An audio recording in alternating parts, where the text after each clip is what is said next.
잠언 23장 26절로 35절까지의 말씀, 우리 다 같이 한 목소리로 합독하겠습니다. 내 아들아, 내 마음을 내게 주며 내 눈으로 내 길을 즐거워할지니어다. 대저 음녀는 깊은 구덩이요 이방 여인은 좁은 함정이라. 참으로 그는 강도같이 매복하며 사람들 중에 사악한 자가 많아지게 하느니라. 재앙이 네게 있느뇨, 근심이 네게 있느뇨, 분쟁이 네게 있느뇨, 원망이 네게 있느뇨, 까닭없는 상처가 네게 있느뇨, 붉은 눈이 네게 있느뇨. 술에 잠긴 자에게 있고 혼합한 술을 구하러 다니는 자에게 있느니라. 포도주는 붉고 잔에서 번쩍이며 순하게 내려가나니 너는 그것을 보지도 말지어다. 그것이 마침내 뱀같이 물 것이요 독사같이 쏠 것이요 내 눈에는 귀한 것이 보일 것이요 내 마음은 구부러진 말을 할 것이며 너는 바다 가운데에 누운 자 같을 것이요 돛대 위에 누운 자 같을 것이며 내가 스스로 말하기를 사람이 나를 때려도 나는 아프지 아니하고 나를 상하게 하여도 내게 감각이 없도다. 내가 언제나 깰까 다시 수를 찾겠다 하리라. 아멘. 그리스도인은 권력, 권세를 힘으로 삼지 아니하고 그리스도인은 권위를 늘 가지며 살아야 합니다. 권위를 느끼며 살아야 하고 권위를 가지며 살아야 하는데 하나님 아버지와 그의 말씀으로부터 여러분 권위를 느끼며 살아야 합니다. 하나님의 말씀으로부터 권위를 느끼며 살아야 하나님의 말씀 앞에 스스로를 이렇게 복종시키고 순종하며 말씀을 따라 자기를 만들어 가겠죠. 그러나 하나님의 말씀에 권위를 느끼지 못하는 사람은 하나님의 말씀에 자기를 만들어가는 것이 아니라 자기 생각으로 하나님의 말씀을 재단하고 내가 따를 것과 안 따를 것을 본인이 분별하며 살게 되어 어떻게 보면 못돼 먹은 성도죠. 하나님의 말씀 앞에 권위를 온전하게 느끼지 못하는 사람은 롯의 사위 같은 사람들 아닙니까? 하나님이 소돔과 고모라 성의 멸망을 선포하고 그들을 구원하고자 했을 때에 롯의 사위들이 어떻게 했습니까? 농담으로 여겼더라. 가볍게 여겼다는 것입니다. 그런 게 어딨냐? 전혀 권위를 느끼지 못하고 살았던 사람들입니다. 교회에 그런 사람들이 있어서는 안 됩니다. 하나님의 말씀 앞에 자기를 복종시키고 설령 못하는 것이 있다면 부끄러워하고 또 가슴을 치고 있어야지 어쩔 수 없다느니 이건 괜찮다느니 그렇게 되바라지 않은 신앙생활을 해서는 결코 안 되는 것입니다. 하나님의 말씀에 권위를 느끼고 자기를 하나님의 말씀에 복종시키고 있는 사람만이 신앙 안에서 역시 권위를 가질 수가 있습니다. 여러분, 돈 버는 것이 목적인 곳에서는 돈을 많이 번 사람이 권위가 있는 것입니다. 그죠? 노래를 잘하는 곳에 최고인 곳에서는 노래 잘하는 것이 권위가 있는 거예요. 운동을 잘하는 곳이 최고인 곳에서는 운동 잘하는 것이 권위가 있는 것입니다.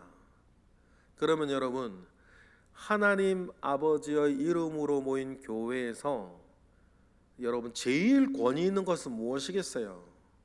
예수님 잘 믿는 것이 권위 있는 거고, 예수님 잘 믿는다는 것은 하나님의 말씀대로 자기를 복종시키며 살아가는 사람이 권위를 가지는 것입니다.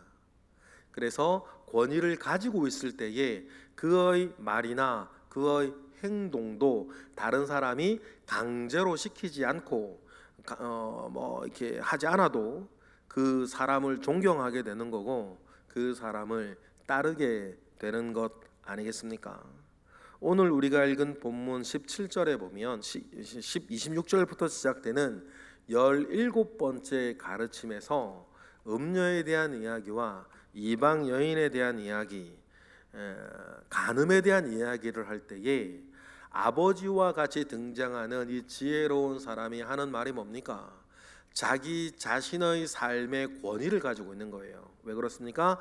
그런 이러한 유사한 일들에 자기는 여러분 부끄러움이 없기 때문이에요.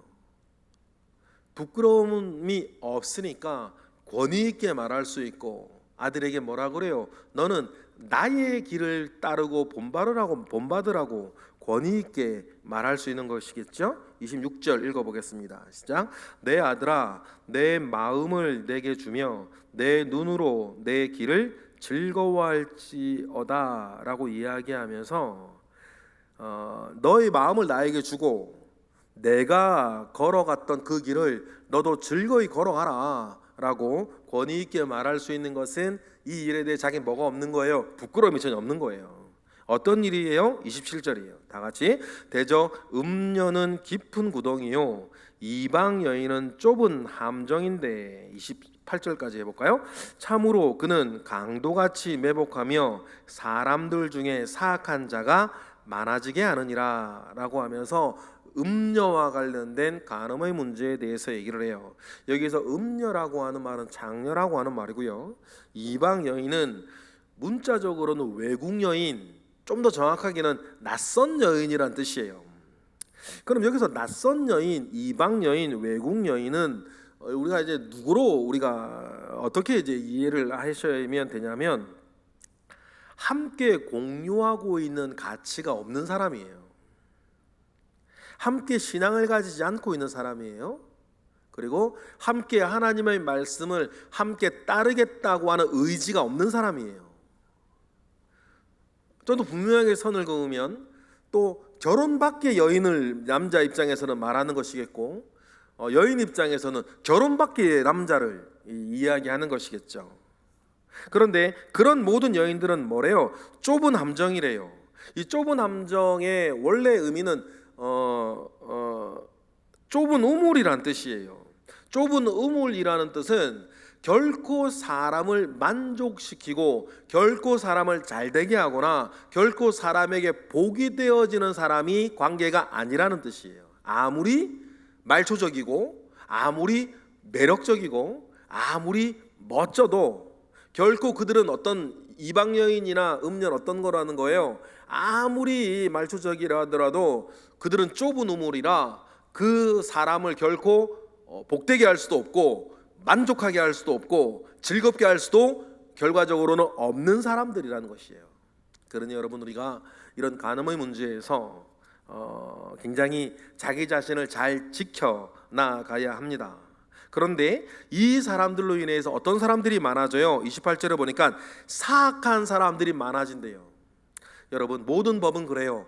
어기는 사람들이 얼마 없을 때에는 어기는 그것을 부끄러워해요. 그런데 어기는 사람들이 많아지고 주변에 많아지면 그것이 자연스러워지고 그들이 악독함을 가지면 그것을 당연하다고 말을 하는 거예요. 대표적인 예가 동성애 같은 거겠죠. 부끄러워하질 않아요. 왜냐하면 옆에 하는 사람들이 또 있거든요. 당연하게 생각하면서 우리의 존재를 인정해달라고 막 벌건대낮에 막 하기도 해요. 흘러다니는 다른 이야기들 속에서도요, 결혼한 남자고 결혼한 여자인데 아직도 애인이 없니? 막 이런 얘기, 농담들이 진담이 농담 그런 얘기들 흘러다니는 거예요. 그죠? 그러니 이런 음녀나 이방 여인과 관련되어져서 그 사람들이 문제가 되는 것은 그 한 여인으로 인하여서 많은 남자들이 이 권위 있는 자리에서 물러나게 되고 권위 있는 자리에 물러나게 된 사람들이 자기네끼리의 어떤 서클과 여론을 만들어가면서 옳지 않은 일을 옳다고 자꾸, 맞지 않는 일을 당연하다고, 괜찮다고 이렇게 자꾸 여론을 호도해 가는 거예요. 그러니 한 사람의 음녀와 한 사람의 이방 여인이 우리 가운데에 끼치는 악영향은 한 사람의 그와 불륜 관계에 있는, 간음 관계에 있는 그 남자나 여자 한 사람이 국한하지 아니하고 그런 문화를 만들어가는 것이 문제인 거죠. 18번째 가르침인 이 29절의 술 문제도 마찬가지예요. 이 사람 저 사람이, 예를 들어 성도들 가운데에서도 이 사람 저 사람이 술에 대해서 술을 먹어요. 이 사람도 먹고 저 사람도 먹네? 그러면서 괜찮다고 말을 하는 거예요. 논리는 똑같아요. 아까 동성애 논리랑 똑같고 간음 문제랑 논리는 똑같아요. 사안만 다르지. 이 사람도 하고 저 사람도 하고 그 사람도 하고 TV 보니까 하고 한 번 두 번 해보니까 별일이 없어. 그러면 자꾸만 뭐예요? 괜찮다고 느끼고 괜찮은 생각을 자기 논리 속에 쌓아가요. 이것이 영적으로는 어떤 손해와 어떤 피해를 자기에게 주고 있는지는 이제 뭐 대수롭지 않게 생각하는 거죠. 그리고는 자기의 어떤 룰 속에서 괜찮다고 자꾸만 말하고 있어요. 그러니까 똑같은 논리인 거죠. 그래서 29절 이하의 이 내용들은 음주나 술 취함에 관련되어져서 어쩜 우리에게 가장 슬프고 또 가장 우스꽝스러운 블랙 코미디와 같은 술에 대한, 음주에 대한 이야기들을 하고 있는 성경의 대표적인 본문이에요. 그런데 사람들이 요 얘기는 잘 안 해요. 그래놓고 이런 얘기 하는 거예요. 언제 술 먹지 말라 그랬냐? 술 취하지 말라 그랬지. 근데 오늘 본문에 보면 보지도 말라 그러는 것은 이야기 안 해요. 그 자기 마음에 안 드는 거니까. 그러니 여러분 신앙 보세요. 신앙은 내가 순종하고 순종하지 아니할 것을 자기가 선택하는 거예요. 세상에 그런 신앙이 어디 있어요? 내가 따를 말씀과 내가 따르지 않을 말씀을 왜 자기가 선택하고 결정해요? 그러면서 신약에 어느 본문 가지고 와가지고 그 논리 자체도 이상한데 술 취하지 말라 그랬지 술 먹지 말라 그랬냐? 라면서 술 먹는 건 괜찮대요. 자기가 취하게 안 먹는데요. 그런데 오늘 잘못 말씀 보니까 보지도 말라는 건 어떻게 할 거예요 그러면? 그렇죠? 그러면서 29절 이하의 말씀에서는 먼저 29절에 우리의 삶의 여러 가지 고통과 여러 가지 안 좋은 일을 얘기를 해요. 29절 읽어볼까요? 재앙이 누구에 있느냐? 근심이 누구에 있느냐? 분쟁이 누구에 있느냐? 원망이 누구에 있느냐? 까닭 없는 상처가 누구에게 있느냐? 붉은 눈이 누구에게 있느냐? 이런 악이나 이런 시험이나 이런 유혹이나 이런 더 큰 죄악의 근원이 되는 이 모든 일들이 누구에게 있다 그래요? 30절 읽어볼까요? 시작. 술에 잠긴 자에게 있고 혼합한 술을 구하러 다니는 자에게 있느니라. 그러니까 잠언은 뭐라 그러냐면 모든 삶의 비극, 사람을 즐겁게 하고 사람을 기분 좋게 하는 그 술에 잠긴 자와 혼합한 술을 구하는 자에게 있다. 사람은 그렇게 얘기를 하는 거예요. 성경은 그렇게 얘기를 하는 거죠. 여기서 술을 구하러 다니는 자, 술 사러 다니는 사람을 말하는 거예요. 하나님의 말씀은 이렇게 이야기하니 이런 건 하지 말라고 하는 것이죠. 심지어는 31절에 보니까 너무너무 이제 포도주 얘기를 하면서 먹고 싶어지는 것들, 근데 뭐라 그래요? 보지도 말래요. 31절 포도주는 붉고 잔에서 번쩍이며 순하게 내려가지만 너는 그것을 보지도 말라. 이렇게 이야기를 하고 있지 않습니까? 이렇게 술 그 자체가 여러분 얼마나 큰 죄겠어요? 그것이 얼마나 중대한 문제겠습니까? 그런 건 아니에요. 그런데 잠언에서 이야기하는, 성경에서 이야기하는 논리는 뭐냐면 그것이 아무렇지도 않은 것처럼 보이고 그것이 별거 아닌 것처럼 보이는데 그것이 29절에 나와 있는 모든 유혹과 모든 시험과 모든 고통의 원인이 되고 있다라고 하는 것들을 여러분 이해하실 필요가 있어요. 그러니까 이 술 문제가 나중에 끝에 가서 가지고 오는 결과가 어떤 것이냐, 32절에 이렇게 얘기를 해요. 그것이 마침내 뱀같이 물 것이요 독사같이 쏘게 될 것이다. 그러면서 그 술을 먹는 순간에서부터 얼굴이 흉악하게 변하고 눈이 흉악하게 변하고 내 발음이 흉악하게 변하고 맨 처음에 시작하고 출발하는 자리에서부터 너를 좋지 않게 만들어가는 증상이 있지 않냐, 그 이야기를 하는 것입니다. 33절 볼까요? 또 내 눈에는 귀한 것이 보일 것이요 내 마음은 구부러진 말을 할 것이다.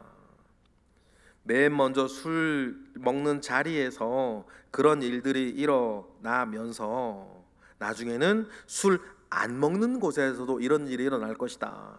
그러니 여러분, 술은 육어의 문제에서 시작해서 혼어의 문제를 혼탁하게 하고 영어의 문제를 틀어지게 한다는 것을 성경은 우리에게 이야기를 하고 있어요.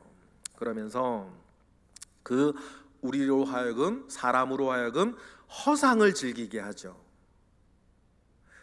영적으로 술이 가장 큰 문제고, 술이 있는 곳에 성령이 역사하지 않는 가장 큰 이유는 술의 문제가 허상을 자꾸 즐기게 하기 때문이에요. 단순히 알코올이 들어가고 안 들어가고 그런 단순한 문제가 아니고, 영적으로 보면은 술의 가장 큰 문제는 허상을 즐기게 해요. 그래서 뭐 사람들이 힘든 일이 있을 때 말입니다, 술을 먹고 잊으려고 그러고 허상을 즐기는 거죠. 기분 좋은 일이 있을 때 술을 먹고 그 기분을 업시켜요. 허상을 즐기게 하죠. 그래서 다른 어떤 물리적인 일들로 자기의 마음과 생각과 육신이 자기의 본래 모습이 아닌 다른 허상을 즐기게 하고 그것을 길들이게 하는 것이 성령이 그 사람 속에서 역사하는 걸 막는다는, 여러분 이 은밀한 영적인 원리를 좀 잘 깨달으셔야 돼요. 그래서 34절에 보니까 그래 허상을 즐기는 그 모습들이 34절 35절에 나오죠. 읽어보실까요? 너는 바다 가운데 누운 자 같을 것이요 돛대 위에 누운 자 같을 것이며 내가 스스로 말하기를 사람이 나를 때려도 나는 아프지 아니하다 하고 나를 상하게 하여도 내게 감각이 없도다. 내가 언제나 깰까 다시 술을 찾겠다 하리라. 이렇게 허상을 즐기는 일들 속에서 진짜가 아닌 허상을 즐기게 하면서 그 사람이 실상 가운데에 머무지 못하게 하고 실상 가운데에서 다른 것을 자꾸 찾게 하는 그런 몹쓸 영적인 어떤 함정을 파고 있다는 거예요. 그러니 여러분, 31절에 있던 것과 같이 쳐다보지도 마라 라고 하는 것들, 성경이 여러분 우리에게 이렇게 말씀하시고 있다면 이렇게 가르쳐 주시는 이유가 있는 거예요. 이유가 있는 거죠. 여러분 술 한 잔 먹는다고, 맥주 한 잔 먹는다고, 소주 한 잔 먹는다고 이렇게 지금 당장에 큰 일이 일어나겠습니까? 그렇지는 않겠죠. 그럼에도 불구하고 성경이 우리에게 이렇게 가르치는 것은 가르칠 만한 이유가 있기 때문이에요. 하나님 아버지께서 우리에게 이렇게 가르치시는 이유가 있는 거죠. 그래서 제가 늘 말씀드리는 것처럼 언제나 울타리는 멀리 두는 거죠. 울타리는 넓게 펴고 두는 거예요. 여러분들이 자녀들을 가르칠 때랑 똑같아요. 당장에 엄청나게 위험한 일이 아니라 하더라도 그것이 더러운 일과 연결될 수 있고 그것이 위험한 일과 연결될 수 있으면 당연히 아버지와 어머니는 그것으로부터 자녀를 보호하는 것 아니겠습니까?